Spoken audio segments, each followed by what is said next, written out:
Carmelo Alfano, welcome to the How are show. Thanks so much for joining me, mate. How's it going? It's going well. That's great to hear. It's a Sunday arvo. This has been done a little bit on the fly, a little bit off the cuff. We're shooting from the hip, but it's great to have you. And the reason that I wanted to get you on the show so much is because, bit of background, me and Carmelo used to work together. We've gone our separate ways, but we've always connected over music. We come from very different backgrounds. I come from electronic music and metal. What would you say you come from? What would you say you come from? I think possibly the singer-songwriter route, but, bands and stuff. So I was always doing bands. So, yeah, pretty much rock and roll and, singer-songwriter stuff. Yeah, so. I didn't want to say anything wrong because your musical past is pretty diverse, and it's something that's always really fascinated me when we've been bailed up at like the on the way to the bathrooms or whatever, not in a weird way, in the office when we'd get into conversations about it. It was always really interesting hearing your take and your point of view. So first of all, Carmelo, if I can get from you, what were your musical origins? Where did you start? What were you listening to in the beginning? And what led you to the point that you knew you wanted to start making music a career of your own? I think funny enough, I was actually listening to a lot of opera because it used to be around the house quite a bit. My dad used to be an opera singer, and he dabbled in that years and years and years ago. So I'd heard a lot of that. So there was always melody in the house. But rather than listen to the charts, what was happening at the time, I started to listen to a lot of old stuff like the Beatles and Frank Sinatra and even stuff from the 30s and 40s. So what happened was I managed to get a little bit of everything, in here. Yeah. And that's been my godsend, that I'm able to dabble into all kinds of music and not be afraid of it, to be honest. Nice. That's the good thing about it. Beautiful. And what was it that kick-started your inspiration to actually want to try it out for yourself? Obviously everyone has music growing up, but what made you, because you're a very creative person, you've had a lot of creative endeavors in your time. What kick-started the initial thought, I want to do this for myself? Well, I went from acting to singing. So from acting to, I was always musical. I was acting or musical theatre. So that was always there. I think I wanted to, more than anything, I think I wanted to sing and sing well. And that's where the Sinatra thing came in. I was always listening to that stuff from the 50s and 40s. But what really changed everything, that sounds like a cliche, but it's true, was the Beatles. Nice. The first time I remember being really young and listening to Sgt. Pepper for the first time, and I was like 10 or something. And I swear, you can imagine I hadn't heard anything like it. And a friend of mine down the road, his big brother had like the best of, the Beatles top 20 or whatever. He was always playing, so ingrained, that sound was always there. So I know it's a cliche, but the Beatles, but then everything else that followed, And what did those first early musical explorations look like for you? What, my own? Yeah, you're right. My songs. Yeah, what were your first songs? My songs were shit.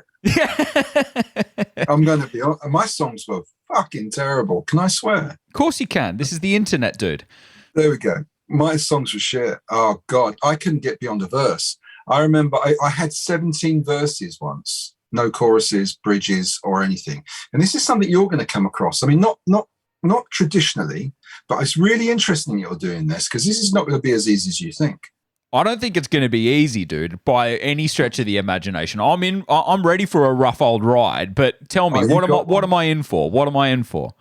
Writing 17 verses. The great thing about what you do is, the great thing about your genre of music is the repetitiveness at the beginning of the track. Like I listen to what you do, and I've got people that I know that remix my stuff. Yeah. The fact that you can take a beat and run with it for 3 minutes before any changes, real changes, is a godsend. Because with song, it's like a mini movie.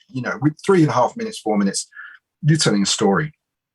And with song, you've got to get from the beginning to an end and tell that story. Yeah. With yours, although it's musical more than anything, you've still got to tell a story. And I think you're not aware of that you played some stuff over the weekend I was listening to, and it was really good storytelling, through music. But yeah, my first songs were rubbish. You know, titles like On the Walk, or what was the other one I had? Carousel, oh god, I'm so embarrassed, and all of that shit. You know, I knew, and also it was very Moon in June. You know, what do you mean by Moon in June? Yeah, you know, it was like the sun was out, the moon was. But the sun was out, the moon was full, and there it was in June. You know, it was very much rhyming June and moon and way and sway. And it was all about rhyming and not really, you know, I love you, but you left me. I hate you because, you know, it was very. there was no experience. It was rubbish. It was crap. So, but when I started to write properly, I did. Then things started to open up, and also I got together with some really good people, and they would say, "You've got 17 verses and no choruses." And they would, and they would then say, "You got to," and I'd learn a lot from these guys. You know, I learned a lot from the people I work with, and I think that was sort of. And this is the thing about you doing this. This is fascinating. It's why I wanted to be a part of the show, is because you will find the people that you listen to or the people that you interview will give you your. You got to learn from them, you know. Because I learned from my dad always used to say, "Get people around you that are better than you."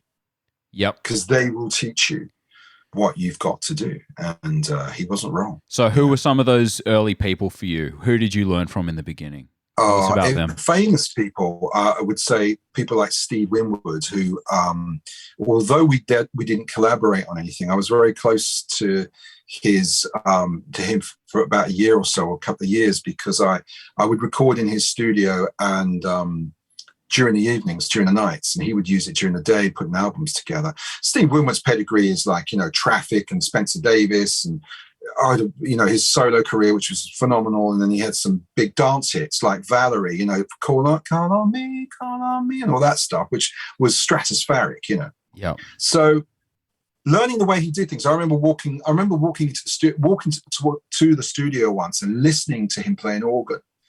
In the studio. It was coming over the hills. It was like this crazy studio he had in the countryside, and learning how he structured things, you know, how things were structured, and how you would have a story within this 3-4 minute run, you know.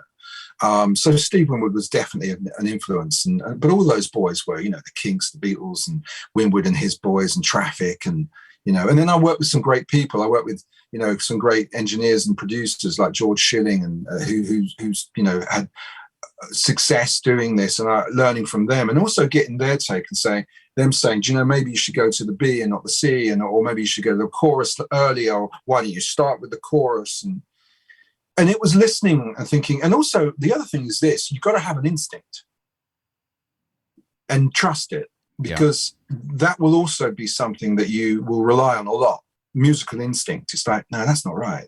Why? I don't know why, but it's not right. You know, that kind of thing. Yeah. So this is great for you, because I know that you dabble. The way you do music is taking other people's stuff and just making this seamless, you know, wall of sound.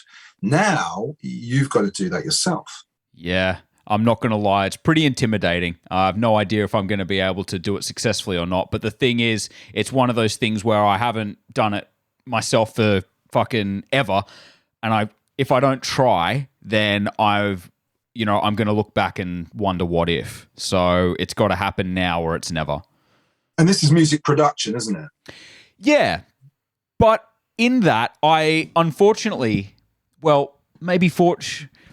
it's got good and bad points about it.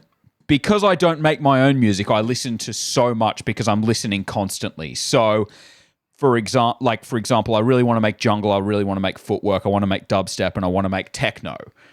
But then at the same time, I want to make music that's going to appeal to someone like yourself, who's a singer-songwriter.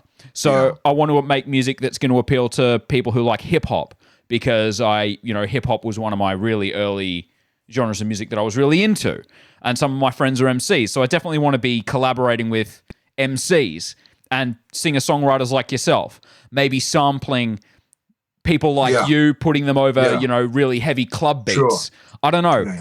There's so much that I want to do, and so many people that I want to make music for, not just myself, but all of it is myself, because I like so fucking much, which is a blessing and a curse, and probably makes me sound really wanky. But I don't give a fuck, because it's just honest.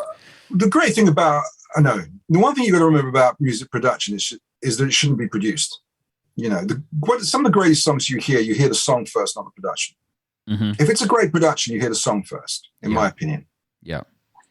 Like anything, you feel it, don't you? Yes. Right? And the great thing about producing anything is that you've got to let the song be the song.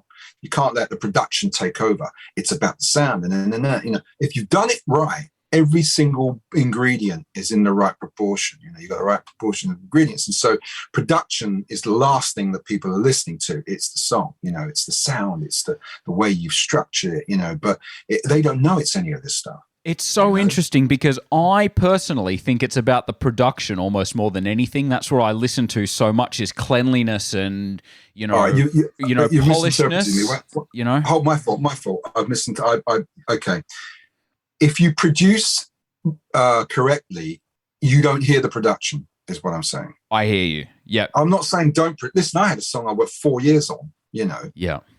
People said you overproduced it. When they heard the final, no one said that anymore. The production worked. It just wasn't working, right? So, because maybe I was overproducing, I don't know. But the fact is that I learned that if you produce well, you don't hear the production anymore. You just hear the song. It's like anything. I mean, you know, anything you really like, you know why you like it, you know. And it's not saying, well, because they did this and they moved that lever up here. And, you know, that's what you've got to forget. Don't produce the song. Oh God, there's going to be so many people that disagree with me. Don't produce. It's true. We've all got a fucking opinion, and we all do things our own way. You know. Yeah. My point is, don't produce the song. You know. Yeah. Let the song be. Think about the tools you need to make that song. Dude, I'll be honest. I have absolutely no idea how to write a song. Like, my idea is just to get Ableton and start making beats, compose a few melodies, and then build a song out. I guess that's great, but the idea of actually songwriting is super intimidating. I'm not expecting to make music. I'm expecting to make beats that people can dance to. Does that make sense? Fine. Yeah, that's fine. So in that case, you tell me what happens with that. Where do you start with that? Do you start with a beat, or do you start with a sample, or do you start with a sound? Where do you start with that? Well, there are so many schools of thought. A lot of people that I'm speaking to are telling me to start with a drum rack and start with a beat. Then I interviewed a guy, Manu, earlier today who said that the kick drum or the beat and the bass line are so interwoven that a logical next step would be work on a bass line. Doesn't need to be anything final, but there needs to be something there and something rhythmic about a bass line. And from there, you've got you've got a firm foundation for the song to be created on. Mm-hmm. But I was watching a masterclass last night with Deadmau5, and he starts almost everything with a melody. And probably 8 to 16 bars that resolve and can be used in a kind of repetitive cyclical loop. Yeah. And he thinks that melody is the most important thing, because if you can get the melodic phrasing out, you can then create a bass line that is based off the melody, and you can then create beats around that. But ultimately, melody is what matters most. So there's very different schools of thought, and it's just, where do I fucking start? I don't know. Probably learn how to use Ableton. Everyone does sorry, I've got the printer going there. Everyone's got a different way of doing it. I work from the top line melody lyric down. Okay. And then I know musicians that work from the bottom, like you said, drums, drums, bass, guitar or keyboard, and then they work up and then maybe put a song on top, right? Yeah. And if we remember that the song is the top line lyric, it's a melody and it's a lyric. That's what songs are in the Western world, or apparently anyway. What you're creating is a rhythm track, you know. But the thing about what you do is so different to what I do, because it is rhythm. That's the whole thing, is about the rhythm. The rhythm track is the song, you know. I agree with him. I start from the top, because I always think that's where. Well, you're a singer. That's how I write. You're a singer, so you obviously need to start with what's going to make your voice shine. My instrument's vocal, so therefore, it's and lyrical. So I guess that's the reason why. But there are, you said it. There are so many different ways to do it. I would try them all until you fit, and one fits that's really the one's easy to. The easiest one, go with that one, I'd say. Yeah. the one that really, I'm comfortable with this. It's a backbeat. It's even that can just spark off. Yeah. All kinds of stuff, can't it? And you can just stop. So, yeah, you are in trouble. A lot, yeah. Thank you for pointing it out. I appreciate that. Okay, I have a question for you. Who, in your opinion, because you're a melody person, so you've mentioned the Beatles, you've mentioned that other guy who I can't remember his name that you Steve Wimwood. Steve Wimwood. Yeah. Who else, in your opinion, are masters of melody? Oh man, now you got to go to the writers. You got to go to the Sondimes. Yes. You got to go to the. God, No, but it could even be the people that made it, the people who they wrote for that made. Well, exactly. And there's so many out there. Steve Bishop. There's so many out. There's so many writers. I mean, Paul Simon was an incredible melodic guy. I mean, what he couldn't do with a melody. I mean, we all have the same notes. Everybody has the same notes. No one's discovered notes that don't exist. They all exist. They're there. They're for you. They're all out there for you.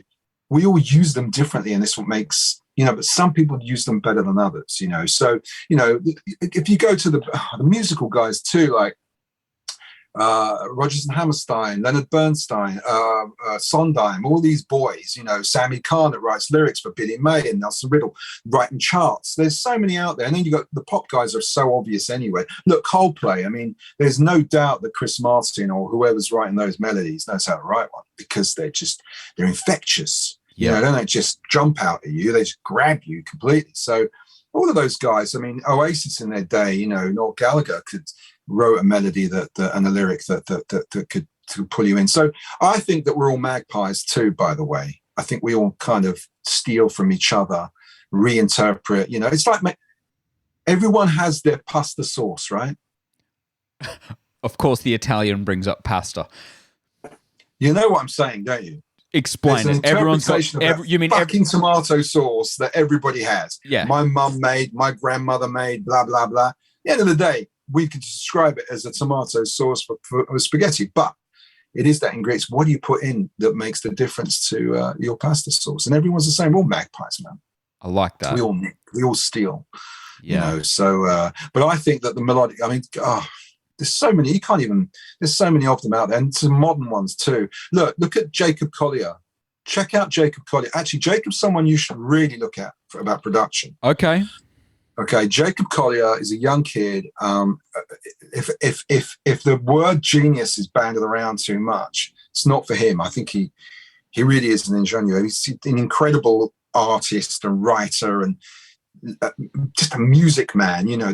There's nothing he can't make music from, and he also knows, I mean, he writes music, he reads music, but he knows how the chromatic scale and the arpeggios and this, that, technically he knows it all, but with the technique, he has this feel that is completely and utterly unique. So modern guys today, like Jacob Colliers and people like that, they're just incredible. And I think these are the guys that are really going to make a difference in the future.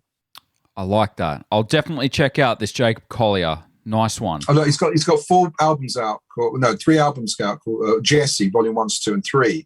The third one's extremely R&B, very R&B. In fact, he got the Grammy for Best R&B, I think, this year. And he's got a Volume 4 coming out. So this young kid from, I don't know, somewhere in England, in the UK, has turned heads because he knows how to use those notes I'm talking about, the notes we all have, in a way that's very unique, but melodic and rhythmic, and and in a way that it just hooks you in. Oh, and there's the other thing, hooks, man. You got to have some hooks. Okay, what's a hook? Describe a hook for me. Describe a hook. It's that thing that you clearly, the listener will repeat all the time, will hear it. It's that, what is that? What they call that? Earworm, or whatever. Yeah, but that just you can't leave. What did I hear the other day that drove me nuts? Oh, it was a TV show on TV. It was they had a famous theme. It sucks, but it's one of those that you can't, once it goes in, it lives rent-free in your head for the day. Rent-free, yep. Get a hook, man. You've got to have the hooks, like, bass hook, or there's got to be a hook there that does exactly that. Hooks the listener. Okay, I really like that. All right, I'm gonna try and compose some hooks, Carmelo, or get some hooks. You'll find them. Yeah, you'll find them. They'll be there. I like it. Cool. Now, What I'd love to get from you next, in our conversations, you've had a lot of experience in the music industry. As a whole, you've experienced being signed to labels, holding deals, writing songs, recording albums that don't get released properly. It's been you've seen highs and lows, shall we say. And now you've gone back to basics and you're doing it by yourself, releasing music with a distributor. Yeah. Can you just give us, if you can, a bit of a helicopter view of how you've seen the music industry change and progress since you started in it up to now, and what's led you to the point that you're releasing music on your own? Well, obviously, because the technology is there for you to do that. But the thing is now that you're a voice amongst many voices. There is so much traffic out there. There is so much noise. It is. I think it's more difficult to be seen and heard now than ever before. And that's funny because people say, well, wait a minute. If you've got a distributor, if you've got a platform, you can just get on it and that's it. You're done. It's not true. Everybody can do that now. So you're fighting with everyone. Back then, you were fighting with a few, that could cross the line. Yeah. So what would you do back then? You'd make a demo tape and you would put it in an envelope and you would send it to an A&R man. It would hit his desk. He would ignore it. Yeah.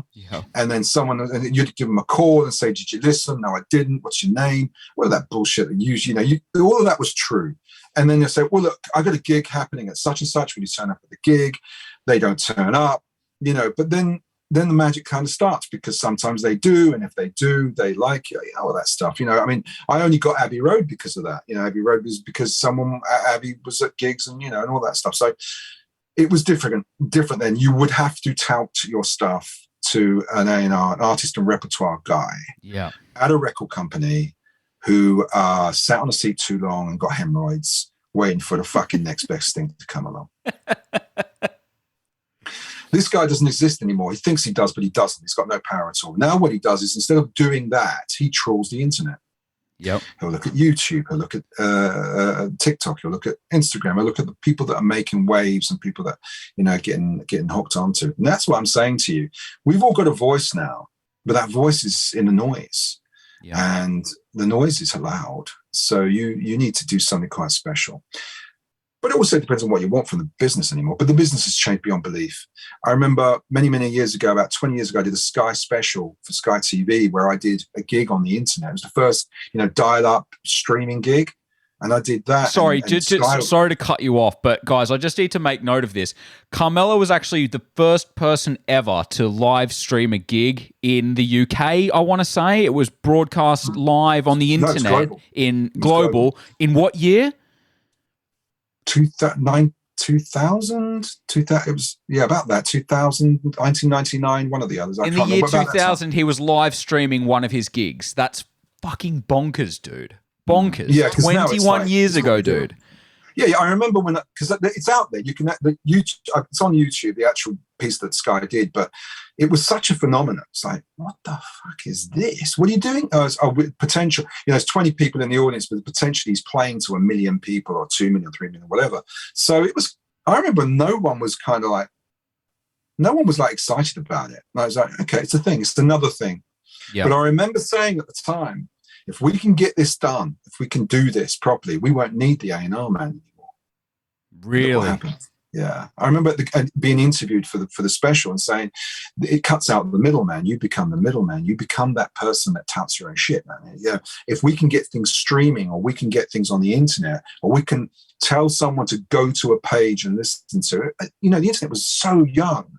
Napster was just started, so that stuff where you weren't paying for me. So I remember that first gig, people were dialing up, the old dial-up to get onto the streaming. Oh, yeah. Who knew that, 21 years later, that thing that I was involved with at the beginning is everything now. It's crazy, dude. When you showed me that video and you showed me, younger you being interviewed by the BBC about live streaming in like the Sky TV in the year 2000. Holy shit, dude. That's mental. Yeah. It was a long time. Exactly. And so no one I don't know what. I mean, things have moved so fast. No one remembers there was a beginning to this, Yeah. and that was the beginning. And it was Tony Moore, who used to be in the band Cutting. I think he was in Cutting Crew and Iron Maiden. It was his baby. It was like he had this club called the Kashmir Club near Baker Street or somewhere, and so I used to gig there. And one day, one of these gigs was being. He said, "We're going to stream this gig." Who knew what streaming meant? You know, Yeah. no one knew what the fuck he was talking about. You know, all you saw was a camera at the back of the room. You know, a little discreet camera on the wall. Yeah. And no one knew what he was on about, but he was getting this gig around the world. All you had to do was dial up and find it. You know, it was fascinating when I can't, you know, when I think about what we were doing, it was groundbreaking. Yeah, absolutely. That's mental, man. And so now you're at a point where you're releasing stuff on your own. What brought you to that realization? The pandemic, more than anything. You had time on your hands. I had a whole load of songs that hadn't been finished. I thought if I can finish them, and stop this bollocks of trying to find an interest for them and get them out there myself. And so I did exactly that. And I found a distributor, an American distributor who, you know, was sympathetic to what I do and could pretty much let you do what you want, if I'm honest. But we kind of planned some stuff and it works. And so, yeah, it's all right. That's awesome, man. And and in doing it for yourself, what are some of the things that you've learned? Is that, you know, as someone who, you know, having had to abandon the old model, been through the old model, and now abandon the old model and kind of doing it on your own, what are some of the things that you've learned? That every single model has its issues and problems. You know, anyone who thinks they're going to cut and dry and get there and become famous, anyone can become famous, I'm going to be honest with you, but become successful in music. So, well, I can do it myself. As I said to you, be aware that there's so much noise out there. You really need to distinguish yourself. And I think for me, it's different now. I'm at an age, man, and it's like really cool. Well, I do it because I can, you know. Mm-hmm. But if I was starting out today, I'd be more ruthless. I'd be, you know, it'd be crazy. But and and also, I mean, I do the whole thing that everyone else does: Instagram and TikTok and yada yada and this. I mean, 250,000 likes on TikTok and, you know, 2.2 million views on a video. That's great, but they're numbers that back in the day, Kieran, would give you money. Yeah. Yeah. Yeah. Right? Yeah. I mean, you talk about streams and shit and whatever.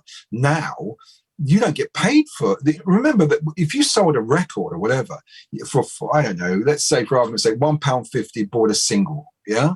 You'd get money from that, serious money. Now, if that's 100,000 people buying that, or it gets to the charts, 250,000, you're in the top 10 or whatever, that's money. Now, one stream of my song gives you 0.06 of a penny.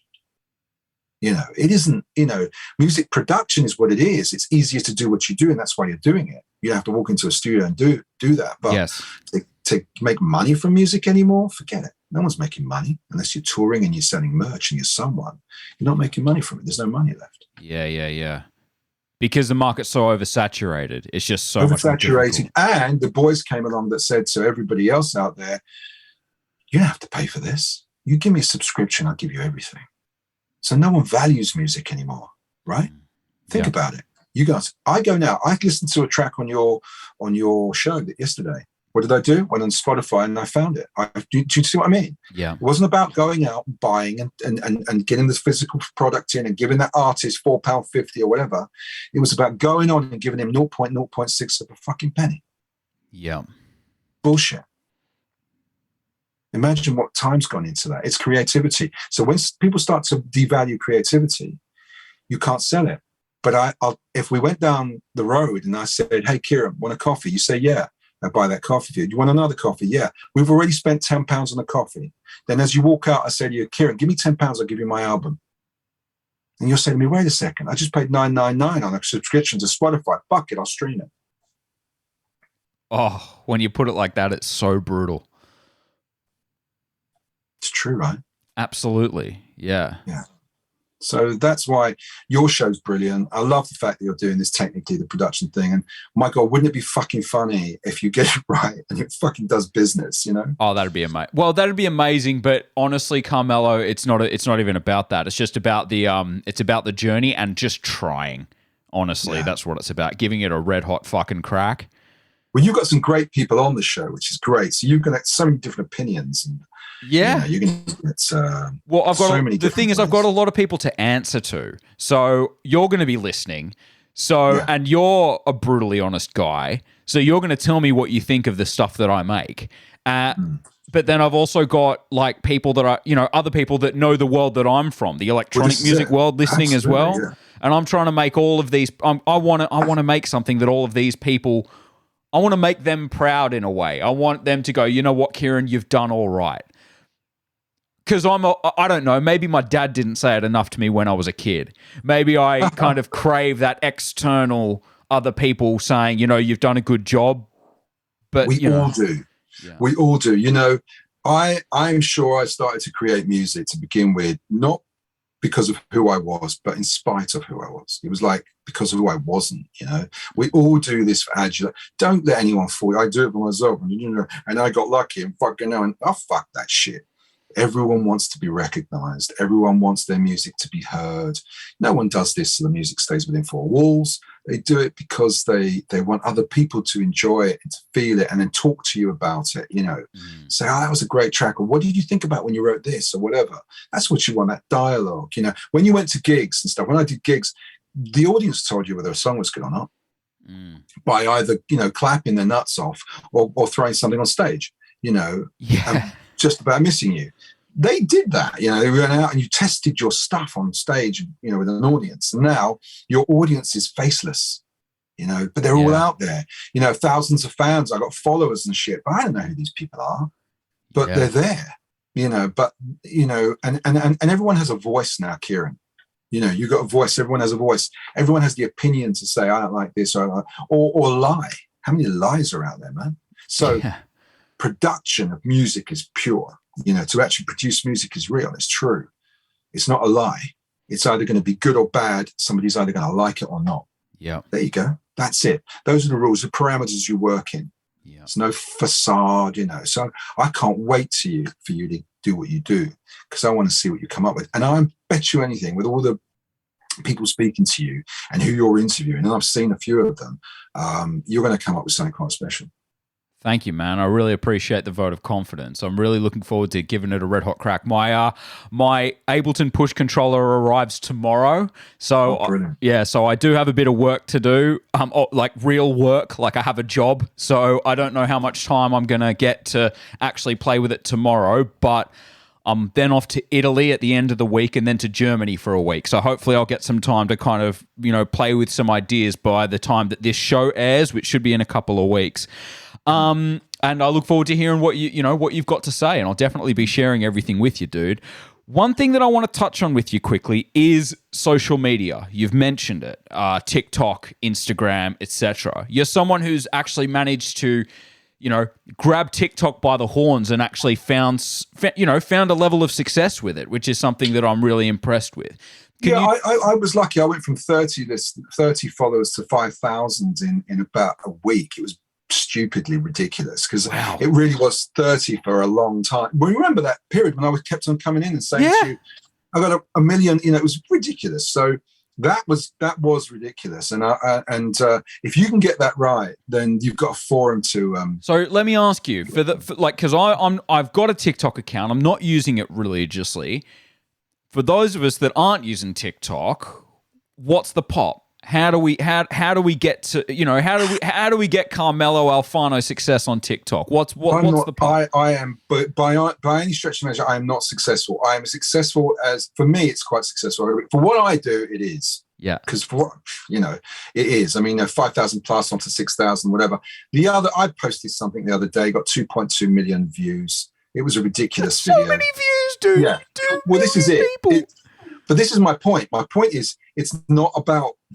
God, it's not about views. I get it. Views aren't monetizable. Views aren't anything. No, no. Well, for starters, that's true. But also, to get that, it's about algorithms. You could do a better video next to it that gets 5 people that viewed it. Yeah. It's not about the quality of what you're doing anymore. It's consistency. You have to be consistent. Your audience needs to recognize it's you straight away. Oh, it's him. He does that song thing. It's him. He does that. That kind of thing. Yeah. I don't do a lot of that. I kind of mix and match shit. So maybe that's why I could get maybe another 5,000 if I did it that way, or 10 or 20,000. But I don't. I do what I like. And also, like I said, I'm not in that arena anymore. I need to compete like that, But if you're going to do it, you need to compete. Be consistent. Make sure your videos are consistent. Make sure that they have a look about them that matches the next one and the last one and the last one. So people know how to find you. You know, straight away they'll see your face or whatever, and you're doing what you do. And that's the thing, is you set out your stall to look the way it should look, and hopefully you get an audience, you know. And I got a bit of an audience, so I can do all that. I can do the mix and matching and whatever. But ridiculous stuff. I mean, even if you do something off the cuff, I mean, I don't know. I did something about James Bond a couple of weeks ago, got 180,000 views. Who are these people, man? You'd never have met. You know what I mean? Who are these guys? So it's great to be able to get to people that, and also it goes back to that live stream I did 20 odd years ago. You get to people that you'll never see their faces, but all of a sudden you're in their homes. It's like the TV, you know, TV's dying now. Let's be honest. Everything's streaming. Yeah. Your choices are there. You watch what you want to watch, whether it's a box set or whatever. It's your choice now. Yeah. That started 20 years ago with my stream. Fucking hell, dude. And now we're here, and you're producing. See? Yeah. Absolutely, man. That's awesome. Here's the rub. Without that stream, you wouldn't be producing. Yeah, dude. You were there at the, you know, I now live stream every week. It's like part of my weekly routine, and you were doing it 21 years ago. That's still bonkers to me. Yeah, it's crazy. It's crazy to me. It wasn't the time, but over the years, I never thought about it until recently when people said, "Is that you?" I said, "Yeah." What? Did you know that? It was like, wow, yeah, of course. Yeah. Mate, there's two more things I want to. Well, I want to get your plugs. So I want to hear what you're working on next and what's coming up for you. But you've got a really cool story about Dungeons and Dragons. Can you tell us about Dungeons and Dragons? What, the commercial? Yeah. I made a Dungeons and Dragons commercial for American television. I was about 15, and I went to Shepperton Studios to film it. Yeah. And it was Dungeons and Dragons, Marvel superheroes, and Dungeons and Dragons and Marvel superheroes. And it was that's also on YouTube, that commercial. Someone put it out. I mean, Christ Almighty! I thought I'd never see it again. Sure enough, it's on YouTube. You can find that. And actually, I've got it on I think I've got it on Instagram. I've actually posted it myself. Have you? Yeah, and it was great. It was Shepperton Studios.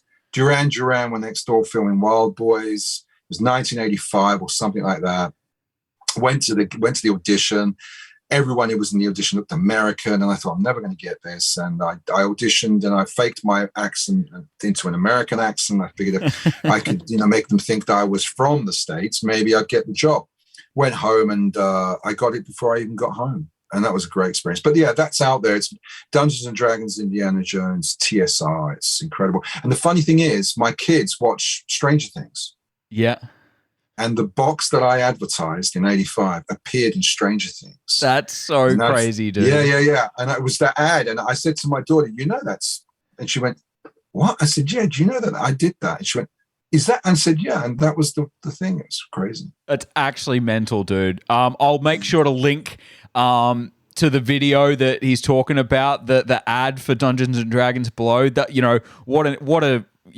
because I think season 2 had just come out when we did our first interview, because this is actually the third time that we've spoken, and it was just so random, dude, and amazing that you were in that. Great. Yeah, it was really cool. So, mate, I fucking love chatting to you. It's so awesome. What's coming up for you? What are the releases that you've got in the pipeline? I've got 3 singles. I've got one called And Then, one called Dress for Breakfast, and one called In Everyone. The Dress for Breakfast is from a project from back then when I streamed that thing. Yeah, I was doing an album at Abbey Road. Well, I was doing some music at Abbey Road and various other places that I never released these songs. And now we've finished them, and we've called the album. I've called the album "Old Shoes, New Laces," and basically I've taken these old songs, redressed them a little bit, added some stuff, and they're ready to be listened to for the first time ever. So that's really, I'm really excited. So the first single from "Old Shoes, New Laces" will come out in the next couple of months, probably actually sooner than that. Awesome. Called "Dress for Breakfast." Yep. I've got a funk song coming out called "And Then," and an R&B-esque kind of number called In Everyone, which is being worked on next week. And that's what I've got going. And obviously the album that's attached to that song, Just for Breakfast. And also I've got my own self-titled album in about 12 months time as well, which I'm working on. Wow, awesome. What's the crack there? Are you in the studio at the minute recording that one? Yeah. I'm doing quite a bit of that. I went back to the studio live. Actually, walked into a studio and did some stuff about 2 or 3 weeks ago, which was incredible. I'm back in there in the end of November because I'm working on a new song, just a single, and so that was incredible. Because I've been doing it like this. I've been recording on Zoom, and using musicians all over the place to do stuff, man. I mean, don't Stop the Funk and Superman and various other songs that have come out in the last 6 months were all done, using this technology that, by the way, I started 21 years ago. Bringing it all back home. Carmelo, I fucking love your passion, mate. I love your enthusiasm. I love your advice. Thank you so much for joining us on Chasing Void. It's been a bloody pleasure, mate. Everybody, Carmelo, go check him out. Links in the description below. Carmelo, it's been a pleasure. Take care and good luck. Beautiful. Hello, legend. Thank you so much for watching all the way till the end. If you'd like that, I got a ton more of these interviews being uploaded constantly on the YouTube page. And I do a weekly mix on Mixcloud every Saturday. So if you can subscribe, like, comment, that helps out loads with the algorithm. And if you follow me everywhere and you like the sound of what's going on here, let me know. I'm always open to hearing from people. This is very new. I'm figuring it out as I go along. But yeah, there's tons more. Check out the other interviews. Follow me. Listen. Jump onto the live stream. Say hi. I'm a friendly dude, and I really appreciate you watching. So thank you so much. You're a fucking legend. Love ya. Peace. Bye.